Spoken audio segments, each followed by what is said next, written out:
عليم من الشيطان الرجيم من همزه ونفخه ونفثه بسم الله الرحمن الرحيم تبارك الذي بيده الملك وهو على كل شيء قدير الذي خلق الموت والحياة ليبلوكم أيكم أحسن عملا وهو العزيز الغفور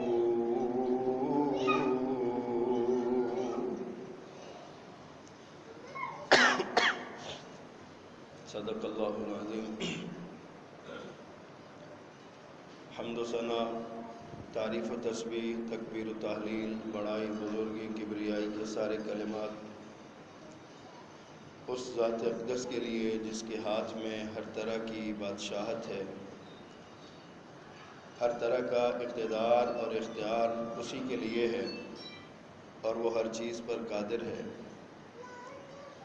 وہ ذات جس نے زندگی اور موت کو مخلوق بنایا اور پھر اس زندگی اور موت کو اعمال کے موازنے اور آزمائش کا ذریعہ بنایا،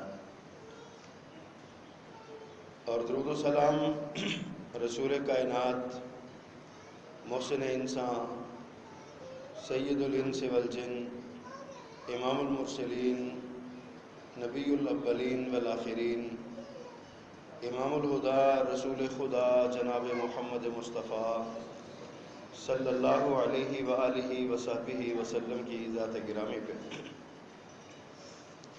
مختصر کلمات حمد و صلوات کے بعد، زندگی اور موت یہ اللہ تعالیٰ کی جملہ مخلوقات میں سے دو مخلوقات ہیں۔ ایک کو اللہ نے دھوکے کا سامان قرار دیا ہے اور دوسرے کو ہمارے لیے بہتر قرار دیا ہے۔ فرمایا وَمَا الْحَيَاةُ الدُّنْيَا إِلَّا مَتَاعُ الْغُرُورِ، یہ جو دنیا ہے نا، دنیا کی زندگی یہ دھوکے کا سامان ہے، اس کی کوئی حقیقت نہیں ہے، یہ پانی کا بلبلہ ہے، یہ کسی وقت بھی ختم ہو سکتی ہے۔ اور نبی کریم صلی اللہ علیہ وسلم کا فرمان ہے کہ اگر اللہ کے ہاں اس دنیا کی زندگی کی کوئی حقیقت ہوتی، اگر اللہ کے ہاں اس دنیا کی حقیقت کچھ بھی حقیقت ہوتی، کوئی ویلیو اور قدر ہوتی، تو اللہ تعالیٰ کسی کافر کو ایک لقمہ بھی نہ کھانے دیتا۔ اللہ کے ہاں اس دنیا کی کوئی حقیقت نہیں ہے، اس لیے اللہ تعالیٰ کافروں کو زیادہ دیتا ہے اور زیادہ دیتا ہے اور زیادہ دیتا ہے، اور اپنے ماننے والوں کو دال روٹی میں بھی منا لیتا ہے۔ اہل ایمان قسم پرسی کے عالم میں، غربت و افلاس کے عالم میں اور وسائل نہ ہونے کے باوجود بھی اللہ کے ساتھ اپنا ناطہ نہیں توڑتے، جبکہ کفار جو ہیں نہ ماننے والے، اللہ کو نہ ماننے والے، اللہ کی نہ ماننے والے، اللہ تعالیٰ ان کو دنیا کے آسائشات اور مال و متاع اللہ دے دیتے ہیں تاکہ وہ یہ نہ کہیں کہ ہمیں موقع نہیں ملا، ہم جو چاہتے تھے ہماری موجیں نہیں ہوئیں۔ تو اللہ تعالیٰ نے یہ جو زمین بسائی ہے نا، زمین انسان کی زندگی کے لیے، اس زمین کی حقیقت اللہ نے اس طرح بیان فرمائی۔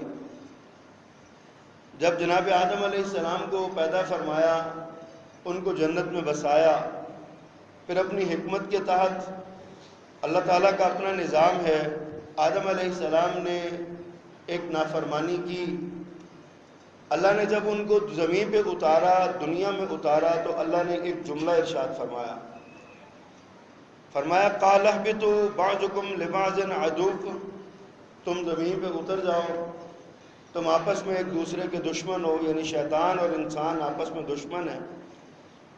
وَلَكُمْ فِي الْأَرْضِ مُسْتَقَرٌّ وَمَتَاعٌ إِلَىٰ حِينٍ، اور اس زمین میں تمہارے لیے ایک ٹھکانہ ہے اور ایک مدت تک، ایک مخصوص مدت کا تعین کر دیا اللہ نے اپنے ہاں، فرمایا کہ اس مدت تک تم یہاں پہ فائدہ اٹھا سکو گے۔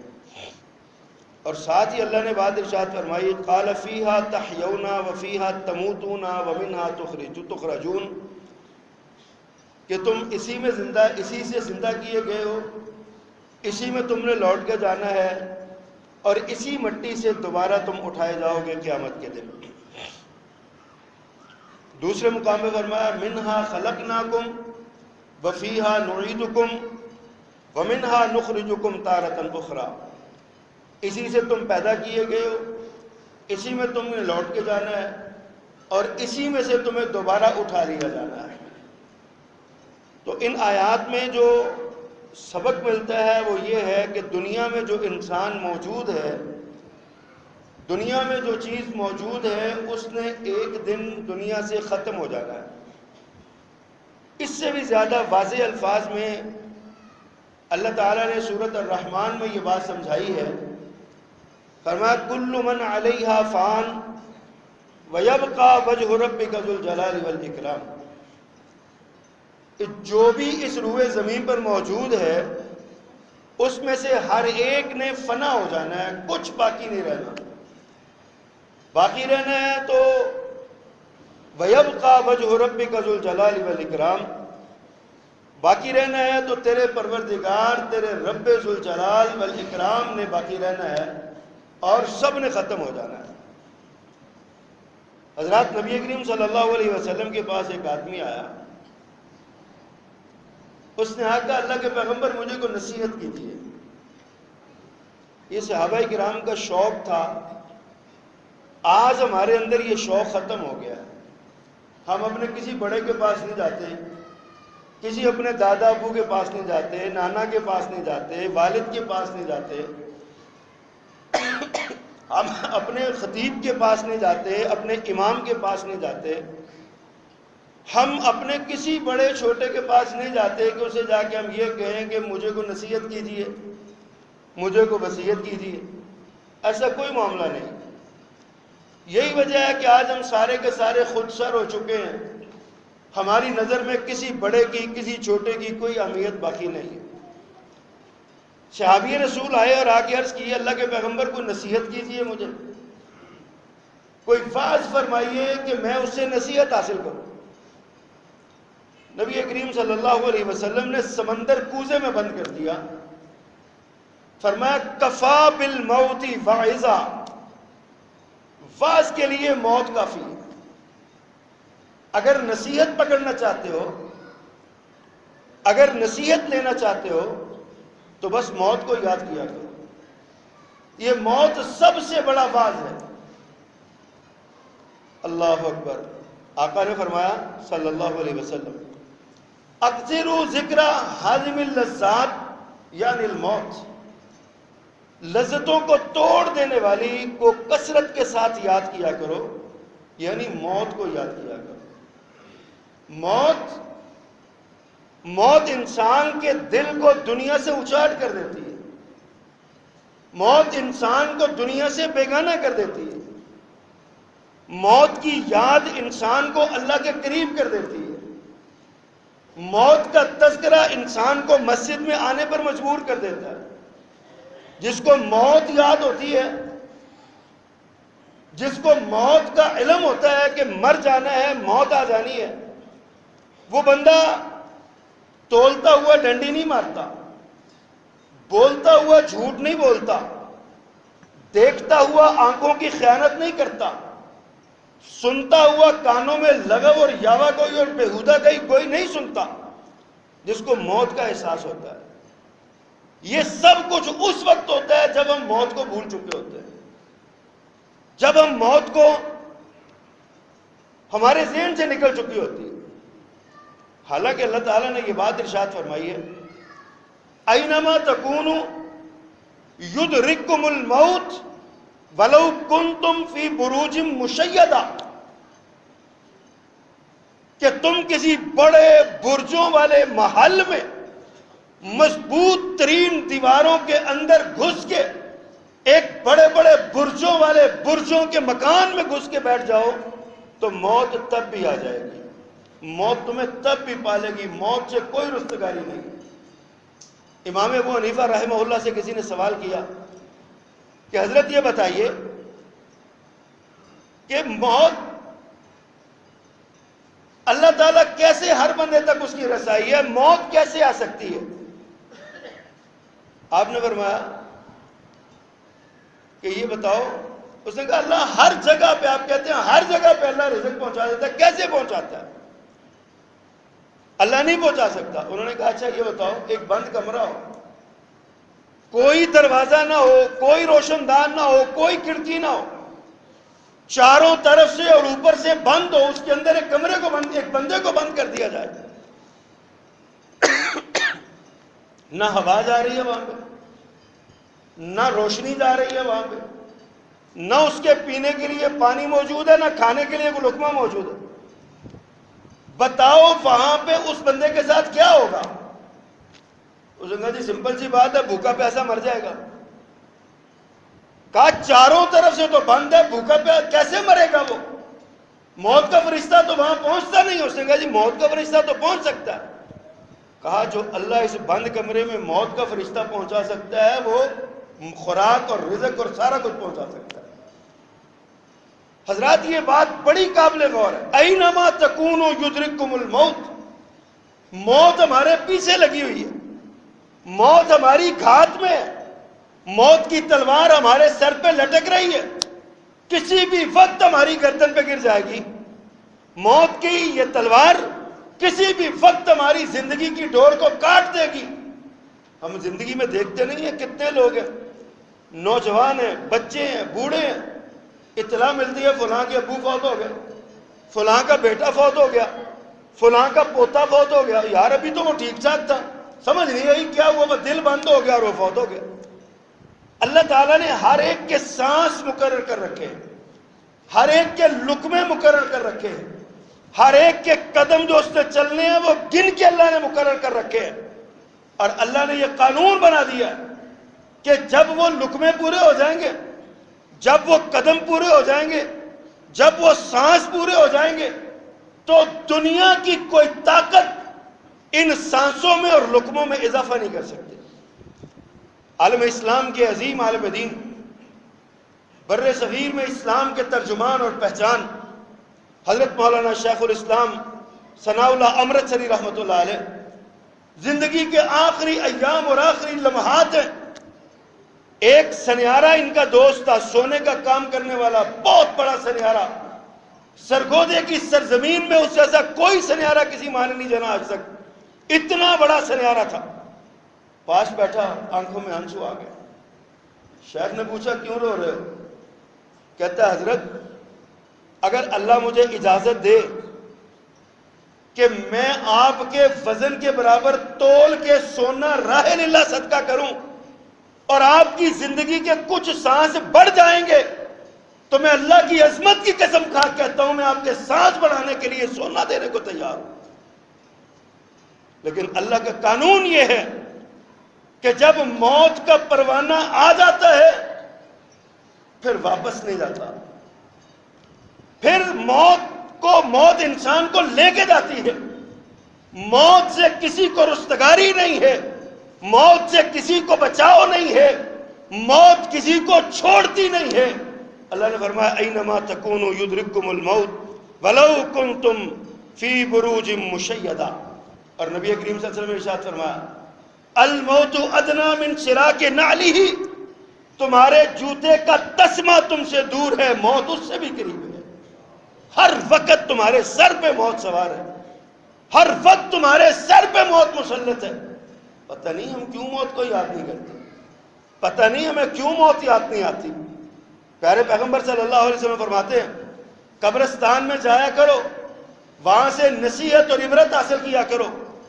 اس قبرستان کے اندر کتنے لوگ ہیں جن کا خیال یہ تھا کہ ہمارے بغیر دنیا نہیں چل سکتی، اور کتنے ایسے لوگ ہیں جن کے عزیز و اقارب کا خیال یہ تھا کہ ان کے بغیر ہمارا خاندان نہیں چل سکتا، ان کے بغیر دنیا کا نظام نہیں چل سکتا، ان کے بغیر ہمارا کاروبار نہیں چل سکتا۔ وہ سارے کے سارے منو مٹی کی چادر اوڑھ کے لیٹے ہوئے ہیں، اور دنیا کے کام میں ایک رائی کے دانے کے برابر فرق نہیں پڑا۔ ہم اس موت کو بھولے ہوئے ہیں حضرات، موت آ جانی ہے۔ اللہ فرماتے ہیں قل ان الموت الذی تفرون منہ فانہ ملاقیکم۔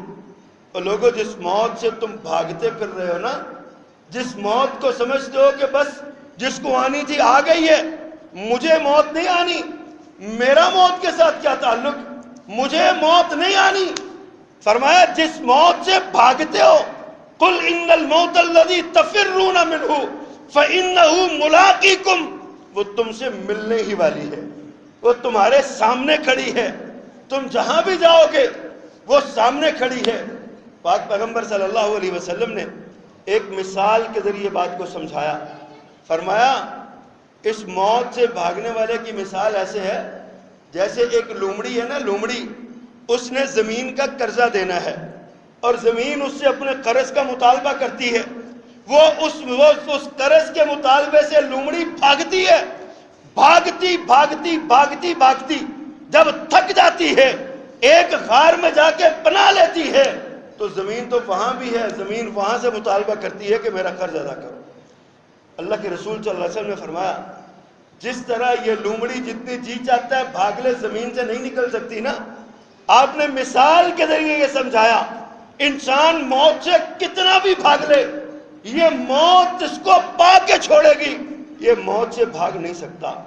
اللہ نے فرمایا یا معاشر الجن والانس ان استطعتم ان تنفذوا من اقطار السماوات والارض فانفذوا، اے جنوں اور انسانوں کے گروہوں، اگر تم یہ طاقت رکھتے ہو، اگر تم یہ سمجھتے ہو، اگر تمہارے اندر یہ قوت موجود ہے، ان تنفذوا من اقطار السماوات والارض، کہ تم زمین و آسمان کے کناروں سے باہر نکل سکتے ہو، تو اللہ چیلنج دیتے ہیں فانفذوا، جاؤ نکل کے دکھاؤ، جاؤ نکل جاؤ۔ ساتھ ہی اللہ نے کلیئر کر دیا لا تنفذون الا بسلطان، تمہارے پاس طاقت ہی نہیں ہے، تم کہاں نکل سکتے ہو، تم نہیں نکل سکتے۔ حضرات اس موت سے کل نفس ذائقۃ الموت، 2 × 2 4 کی طرح کلیئر کٹ اور واضح طور پر اللہ نے فرما دیا ہر نفس نے موت کا ذائقہ، موت کو چکھنا ہی چکھنا ہے، موت کا ذائقہ پانا ہی پانا ہے۔ جو ذی نفس دنیا میں آیا ہے اس کو موت نے پا ہی لینا ہے۔ اور ہم سمجھتے ہیں کہ شاید یہ دنیا کی زندگی اس کی کوئی حقیقت نہیں ہے، دنیا کی زندگی بس ہم سمجھتے ہیں کہ یہی زندگی ہے ہمارے لیے۔ کون سی موت ہے، کس نے مرنا ہے، کس نے جینا ہے، جو مر گئے وہ کہاں واپس آئے، آج ہم مر جائیں گے تو ہم کہاں واپس آئیں گے۔ ہندوؤں نے اس پر یہ عقیدہ بنا لیا، اصل میں انہوں نے کہا یہ سرکولیشن ہے، ایک مرتا ہے تو صدیوں پہلے مرا ہوا کسی اور شکل میں تو دوبارہ زندہ ہو کے آ جاتا ہے۔ اواگون کا نظریہ اس کو کہتے ہیں کہ وہ کسی اور شکل میں، اگر پہلے برا انسان بنا ہے دوسرے جنم میں وہ کتا بلا سور بن کے آ جائے گا، اگر کوئی اچھا بندہ مرا ہے تو اگلے جنم میں وہ کسی اچھی شکل میں بن کے آ جائے گا۔ انہوں نے یہ عقیدہ بنا لیا۔ اللہ نے فرمایا تم کہتے ہو کہ تم زندہ نہیں، تمہیں زندہ نہیں کروں گا میں، بلا قادرین علی ان نسوی بنانا، یہ تمہاری انگلیوں کے پوروں کے جو نشان ہے نا، میں اس پر بھی قادر ہوں، ان پوروں کو بھی دوبارہ درست کر لوں گا، ان پوروں کو بھی میں اکٹھا کر لوں گا۔ حضرات یہ موت، ایک آدمی مر گیا نا، مرنے سے پہلے اپنے بچوں سے اس نے کہا تھا میرے بیٹو میرا تم پہ کوئی حق ہے؟ انہوں نے کہا بابا بڑے حق ہیں، آپ نے ہمیں پالا پوسا جوان کیا، ہمیں پلایا کھلایا، ہماری تربیت کی، ہمیں مکانات دیے، ہمیں کاروبار دیا، سب کچھ دیا، آپ کے بڑے حق ہیں۔ فرمایا میرا پھر ایک حکم مانو گے؟ کہا حکم کرے کیا ہے؟ کہنے لگا جب میں مر جاؤں نا تو مجھے جلا دینا، مجھے جلا دینا، اور جب میری جل کے میری لاش راکھ بن جائے تو آدھی راکھ کو تیز آندھیوں میں اڑا دینا، اور آدھی رات کو جب سمندر میں طوفان آئے نا، مد و جزر مد آئے، طوفان آئے، تو اس طوفان میں میری راکھ کو بہا دینا۔ بابا سبب کیا ہے؟ کیوں ایسا کرتے ہیں؟ کہا مجھے اللہ سے ڈر لگتا ہے، مجھے اللہ سے خوف آتا ہے، میری زندگی بڑی گناہوں سے بھری ہوئی ہے، میرے پلے کچھ نہیں ہے، میں اللہ کو کیا منہ دکھاؤں گا، مجھے شرم آتی ہے اللہ کے سامنے کھڑے ہوتے ہوئے۔ آپ میری لاش کو بہا دینا اور میری لاش کو ہوا میں اڑا دینا۔ جب یہ ہو جائے گا نہ اللہ میری راکھ کو اکٹھا کرے گا اور نہ مجھے اپنے سامنے دوبارہ کھڑا کرے گا، میں کھڑا ہونے سے بچ جاؤں گا۔ حضرات، بچوں نے ایسا ہی کیا، لاش کی آدھی راکھ ہوا میں اڑا دی، آدھی دریا یا سمندر میں بہا دی۔ اللہ نے ہوا کو حکم دیا میری امانت واپس کرو، پانی کو حکم دیا میری امانت واپس کرو۔ پانی نے بھی اللہ کے حکم کی تعمیل کی، ہوا نے بھی اللہ کے حکم کی تعمیل کی۔ اللہ نے بندہ دوبارہ بنا کے کھڑا کر لیا، فرمایا بتاؤ تو نے یہ حرکت کیوں کی؟ اللہ کو سب کچھ علم ہے، اللہ علیم بذات الصدور ہے، اللہ سینوں کے راز جاننے والا ہے۔ اس نے کہا مالک تیرے سامنے کھڑا ہونے سے ڈر گیا تھا، تیرے سامنے خوف آ گیا تھا۔ اللہ نے فرمایا وَلِمَنْ خَافَ مَقَامَ رَبِّهِ جَنَّتَانِ، جو میرے سامنے کھڑا ہونے سے ڈر گیا نا، اپنی زندگی میں اس کو خوف آ گیا، اس کو شرم آ گئی کہ میں اللہ کے سامنے کیسے کھڑا ہوں گا، اللہ کو کیا جواب دوں گا، اللہ کے سامنے کیا منہ دکھاؤں گا۔ فرمایا جس کو یہ شرم آ گئی، لوگوں کے لیے ایک جنت ہے، اس کے لیے 2 جنتیں ہیں۔ وَلِمَنْ خَافَ مَقَامَ رَبِّهِ جَنَّتَانِ، اللہ فرماتے ہیں اس کے لیے 2 جنتیں ہیں۔ اللہ سے ڈر جاؤ لوگو، موت کو یاد کرو۔ یہ موت، الموت قدح کل نفس شاربوها والقبر باب کل نفس داخلوها۔ عربی شاعر نے کیا خوبصورت بات کہی ہے، کہتا ہے کہ موت ایک پیالہ ہے، جو پیالہ ہر نفس نے پینا ہی پینا ہے، اور قبر ایک ایسا دروازہ ہے جس میں سے ہر نفس نے گزر کے ہی رہنا ہے، اس کے بغیر چارہ ہی نہیں ہے۔ جب اس کے بغیر چارہ ہی نہیں ہے تو پھر ہمیں اس کی کچھ تیاری کرنی چاہیے۔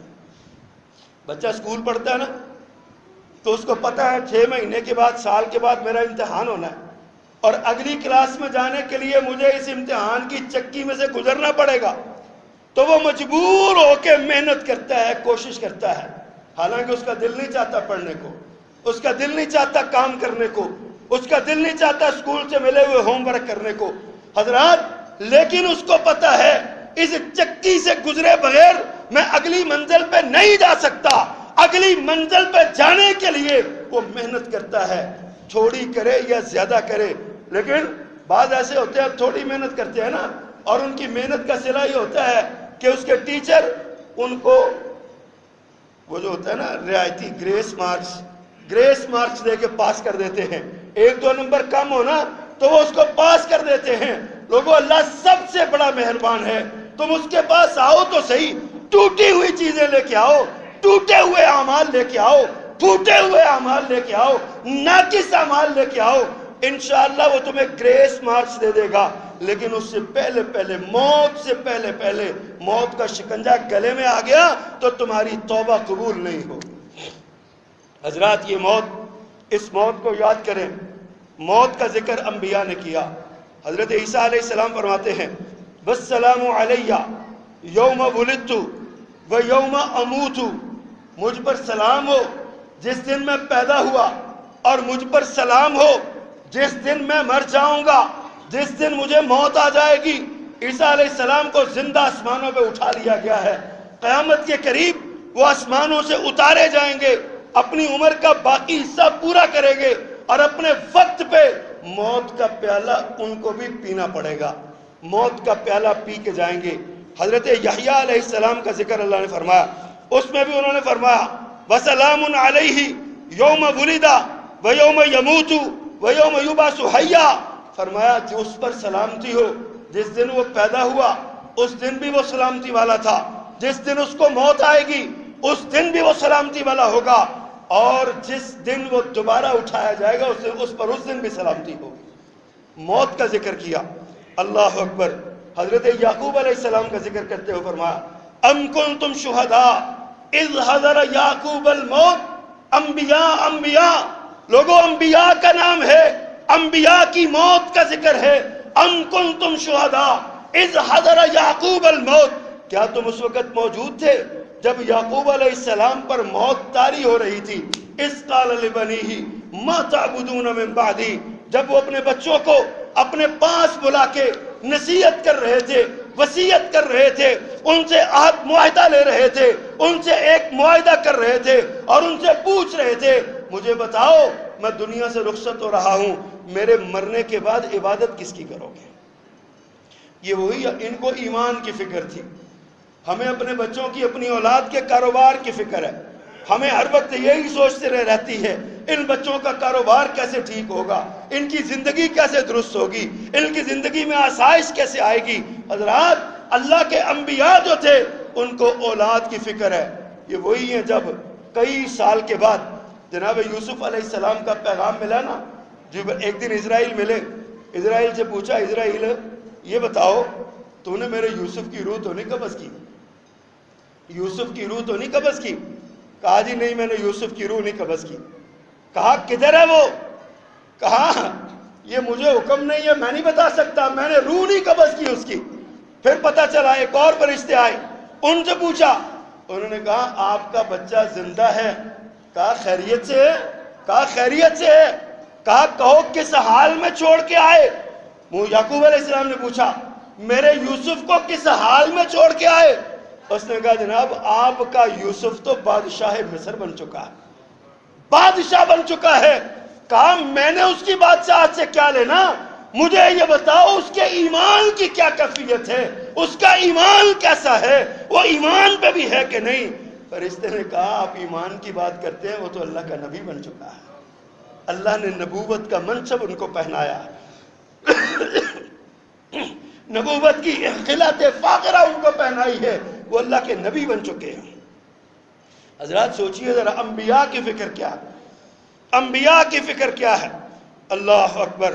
حضرت یوسف علیہ السلام کا ذکر قرآن نے کیا، کیا دعا مانگتے ہیں؟ توفنی مسلمہ، توفنی مسلمہ، اللہ مجھے مسلمان فوت کرنا.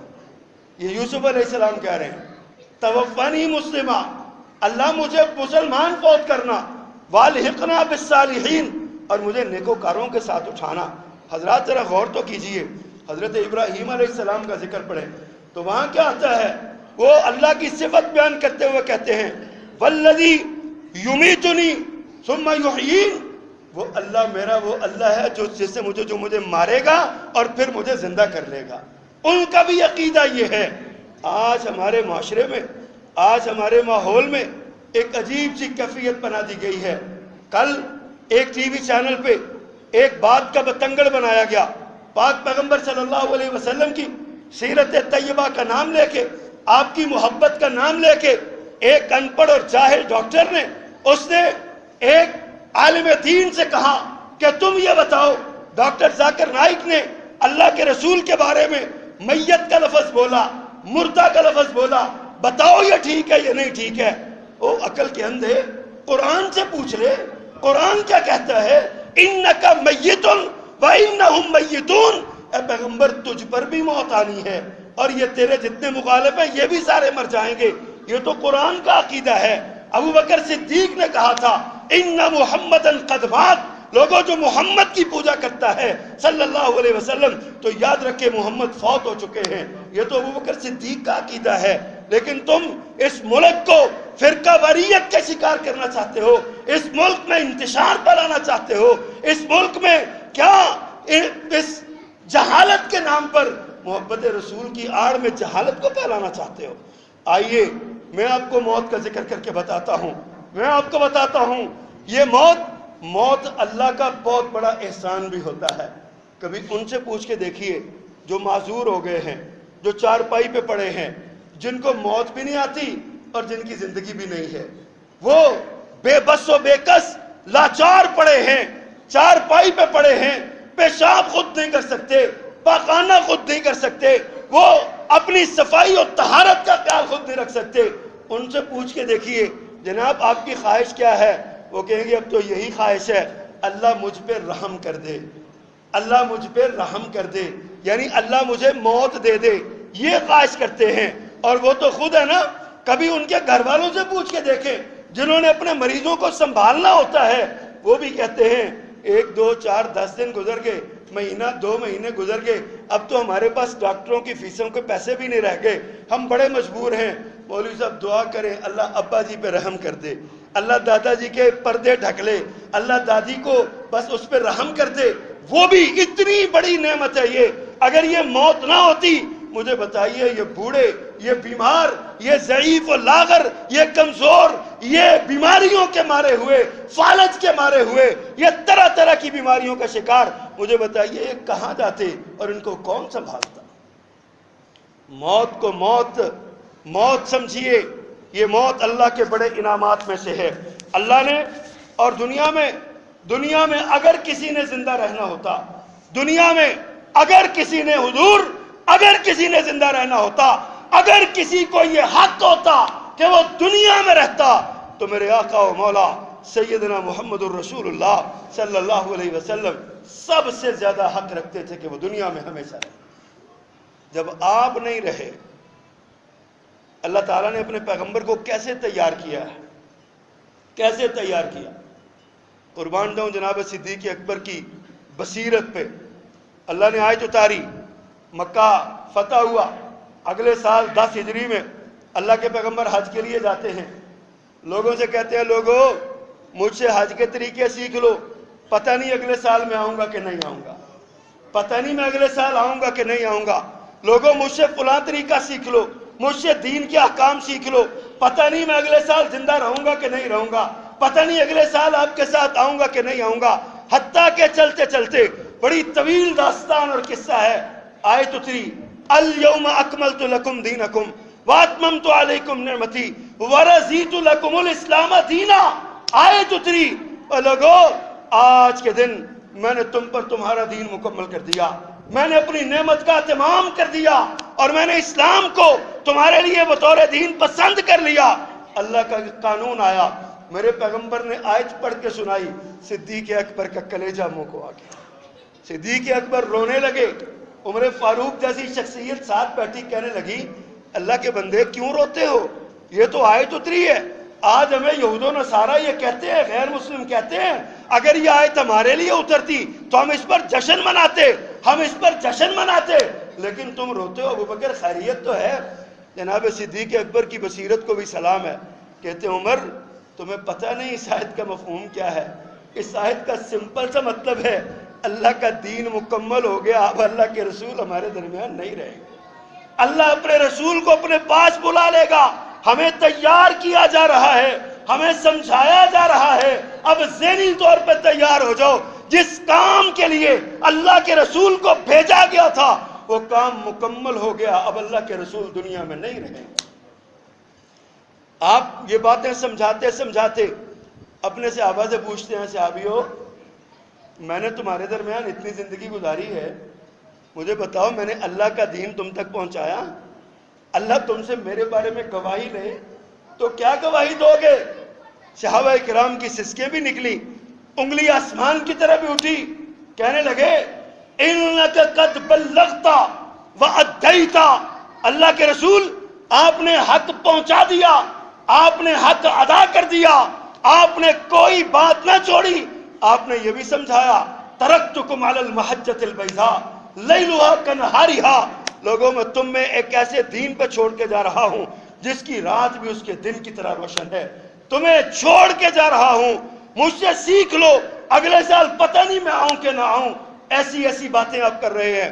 آپ پلٹ کے واپس آتے ہیں اور آپ مدینہ منورہ پہنچتے ہیں اور یہاں آ کے آپ یہی تکرار جاری رکھتے ہیں، ادھر اللہ نے آیت سورت اتار دی، اذا جاء نصر اللہ والفتح ورأیت الناس يدخلون فی دین اللہ افواجا فسبح بحمد ربک واستغفر انہ کان توابا۔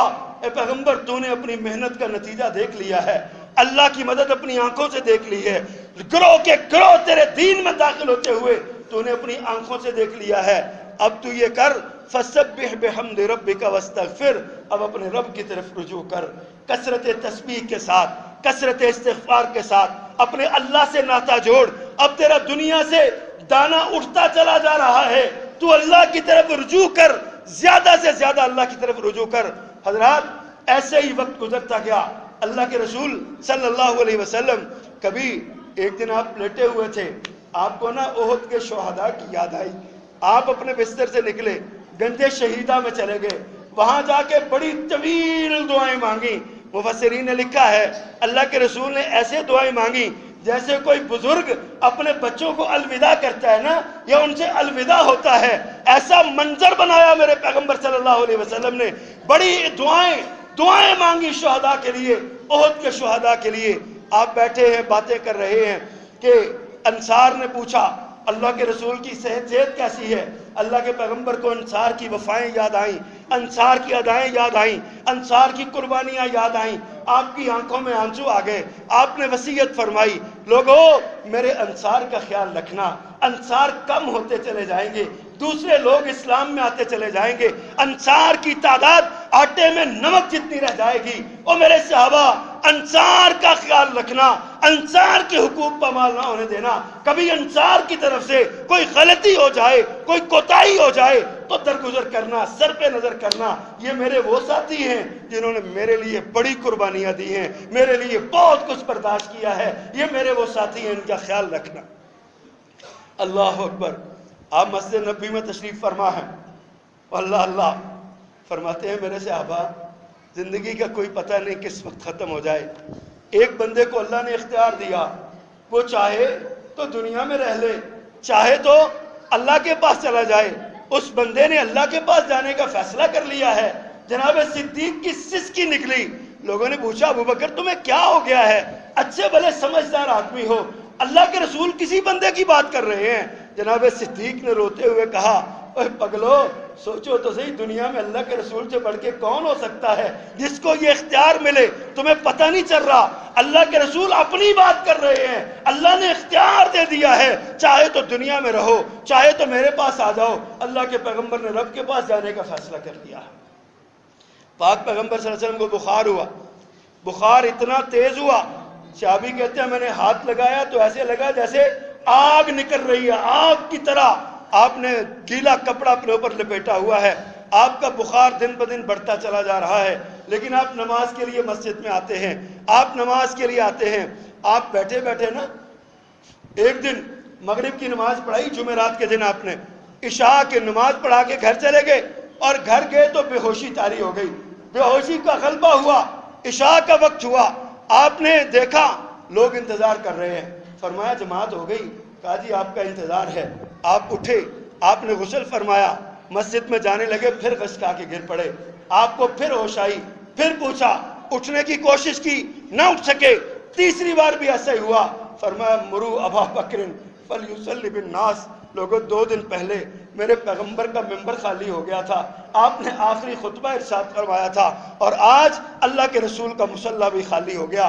فرمایا مرو ابا بکر فلیصلی بالناس، ابو بکر سے کہو لوگوں کو جماعت کروائے۔ ام المومنین سیدہ عائشہ جان گئی، کہا اللہ کے پیغمبر ابو بکر تو نرم دل ہے، ابو بکر تو رقیق القلب ہے، ابو بکر تو بڑا نرم دل ہے، وہ آپ کی غیر موجودگی میں آپ کے مصلی پہ نہیں کھڑا ہو سکتا۔ لیکن اللہ کے رسول نے فرمایا مرو ابا بکر فلیصلی بالناس، میں حکم دے رہا ہوں ابو بکر مصلی پہ نہیں کھڑا ہوگا، ابو بکر کو مصلی پہ کھڑا کیا جائے۔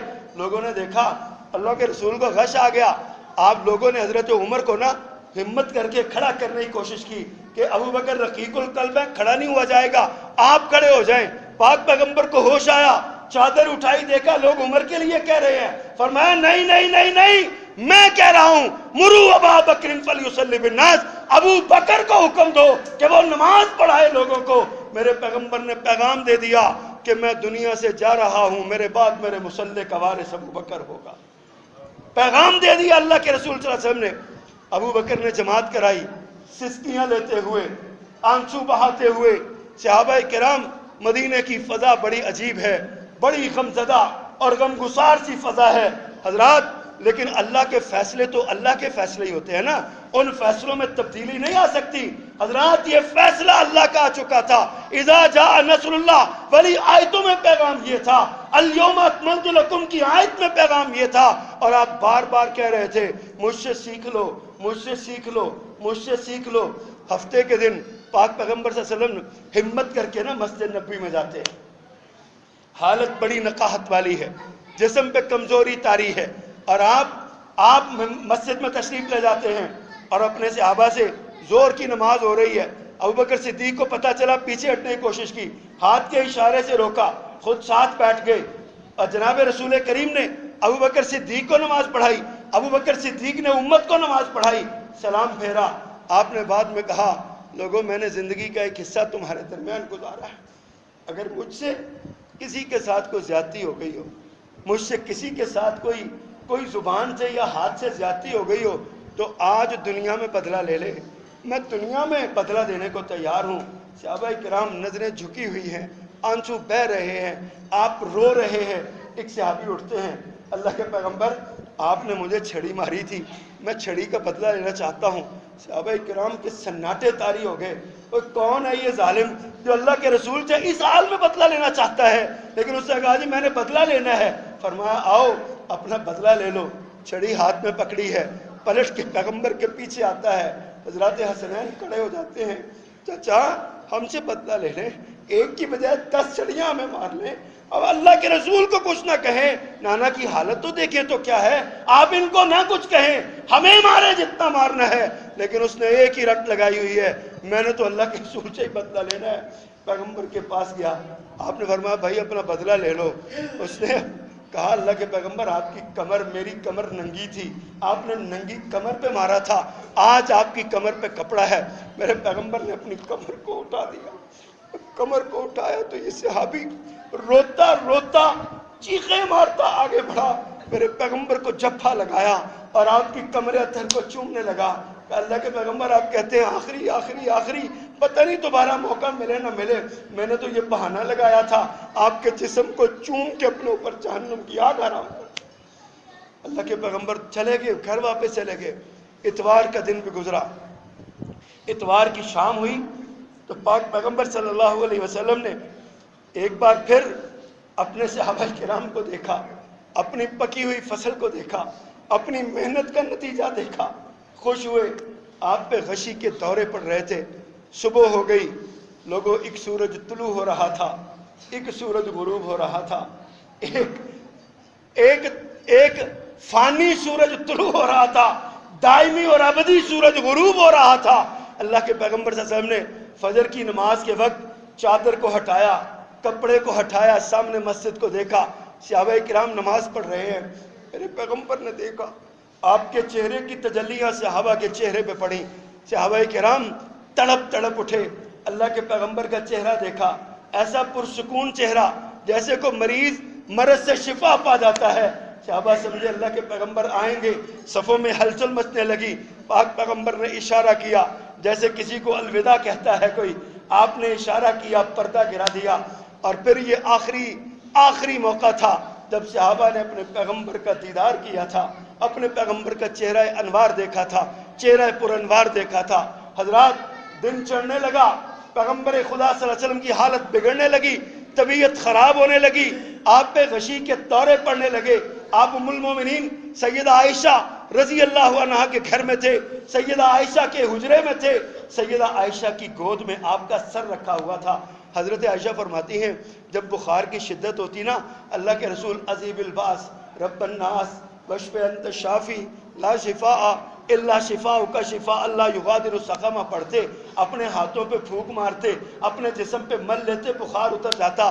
میں نے یہ دعا پڑھی، پاک پیغمبر کے ہاتھوں پہ پھونک ماری اور کہا کہ اپنے جسم پہ ملیے، اللہ شفا دے گا۔ میرے پیغمبر نے ہاتھ پیچھے کر دیا، کہا اللہم الرفیق الاعلی مع الذین انعمت علیہم من النبیین والصدیقین والشہداء والصالحین۔ اللہ میں تو انبیاء کی رفاقت چاہتا ہوں، میں تو شہداء صلحاء کی رفاقت چاہتا ہوں، اللہ میں تیرے نیک بندوں کی رفاقت چاہتا ہوں۔ ہاتھ پیچھے کر لیا، آپ نے دیکھا، آپ نے کہا میری بیٹی کو تو بلاؤ۔ سیدہ فاطمہ پاس ہی کھڑی رو رہی تھی۔ آپ جانتے ہیں بیٹیوں کی محبت باپوں کے ساتھ کیسی ہوتی ہے، یہ تو گھر سے شادی کے موقع پر رخصت ہوتے ہوئے قیامت برپا کر دیتی ہیں، اپنے دلوں پہ پتہ نہیں کتنے پتھر رکھنے پڑتے ہیں حضرات۔ آج اس ماں کا اس بیٹی کا باپ جدا ہو رہا تھا، اللہ کے پیغمبر نے بیٹی کو بلایا، سینے سے لگایا، اور کان میں کہا میرے بیٹے پریشان نہیں ہونا، تیری میری جدائی کا وقت آ چکا ہے، میں تجھ سے جدا ہونے جا رہا ہوں، دنیا سے رخصت ہو رہا ہوں۔ سیدہ فاطمہ کی سسکیاں نکلی۔ میرے پیغمبر نے جب بیٹی کا غم دیکھا نا تو بیٹی کی غم پہ تڑپنے والوں اس نبی کو بھی دیکھو جس نے اپنی بیٹی کے غم کو کیسا محسوس کیا، پھر سینے سے لگایا۔ اپنی ایک ہی بیٹی 3 زندگی میں فوت ہو گئی اور ایک یہ باقی بچی لاڈلی بیٹی۔ حضرات پیغمبر نے ان کو سینے سے لگایا اور ساتھ کہا میری بیٹی پریشان نہ ہونا، تو قیامت والے دن سب سے پہلے مجھے آ کے ملے گی۔ سیدہ فاطمہ خوش ہو گئی۔ حضرات اللہ کے رسول صلی اللہ علیہ وسلم سے سیدہ فاطمہ الگ ہوئی اور سیدنا حسنین کو بلایا، ان کو پیار کیا۔ نانے کو نواسوں سے کتنا پیار ہوتا ہے، آپ سب اس تجربے سے گزرے ہوں گے۔ جو بزرگ لوگ ہیں جن کے نانے جو نانا بنے ہوئے ہیں ان کے سب اس دو بات کو جانتے ہیں، نواسوں سے پیار کیا۔ اور حضرات اس کے بعد پھر وہ وقت آیا جس وقت کو سننے کے لیے کوئی تیار نہیں تھا، جس کا نام لینے کو کوئی تیار نہیں تھا۔ حضرات سیدہ عائشہ کی گود میں میرے پیغمبر صلی اللہ علیہ وسلم کا ہاتھ اوپر کو اٹھا، ایسے جیسے کوئی کسی سے مصافحہ کرتا ہے، ایسے جیسے۔ اور اس سے پہلے نا سیدہ فاطمہ کہتی ہیں بابا باہر دروازے پہ کوئی دروازہ ناک کرتا ہے، نظر کوئی نہیں آتا، ہم دیکھتے ہیں کون ہے وہ۔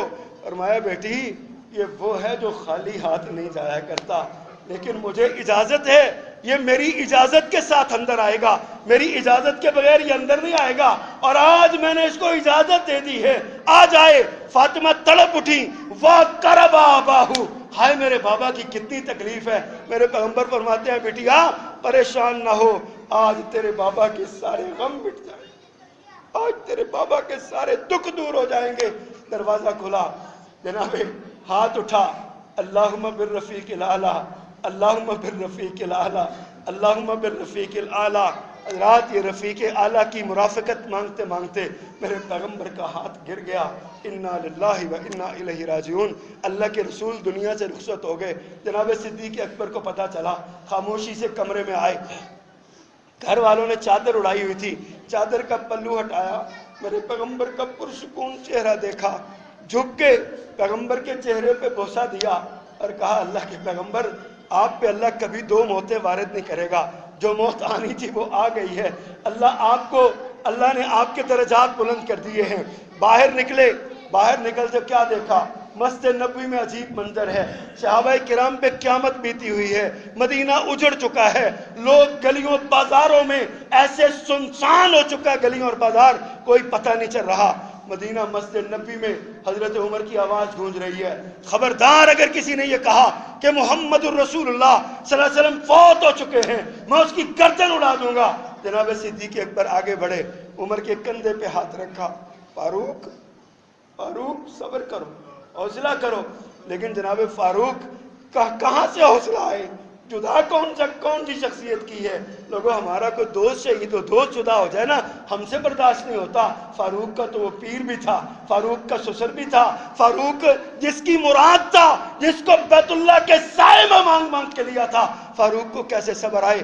جناب ابو بکر صدیق پیچھے ہٹے اور ساتھ ہی پیچھے ہٹ کے کہتے ہیں لوگوں وما محمد الا رسول قد خلت من قبلہ الرسل افئن مات او قتل انقلبتم علی اعقابکم ومن ينقلب علی عقبیہ فلن یضر اللہ شیئا۔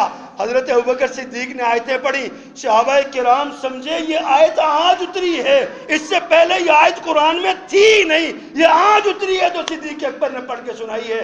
جب حضرت عمر فاروق نے یہ آیت سنی تو دل بیٹھ گیا اور خود بھی غم کے عالم میں بیٹھ گئے، زمین پہ گر گئے جناب فاروق۔ اور جناب صدیق اکبر نے کہا لوگو من کان منکم یعبد اللہ فإن اللہ حی لا یموت، جو تم میں سے اللہ کی عبادت کرتا ہے وہ جان لے اللہ زندہ ہے، قائم رہنے والا ہے، اس کے لیے کبھی موت نہیں ہے۔ ومن کان منکم یعبد محمدا، اور اگر تم میں سے کوئی اللہ کے نبی محمد کی عبادت کرتا تھا صلی اللہ علیہ وسلم تو وہ جان لے فإن محمدا قد مات، اللہ کے رسول فوت ہو چکے، اللہ کے رسول دنیا سے جا چکے صلی اللہ علیہ وسلم۔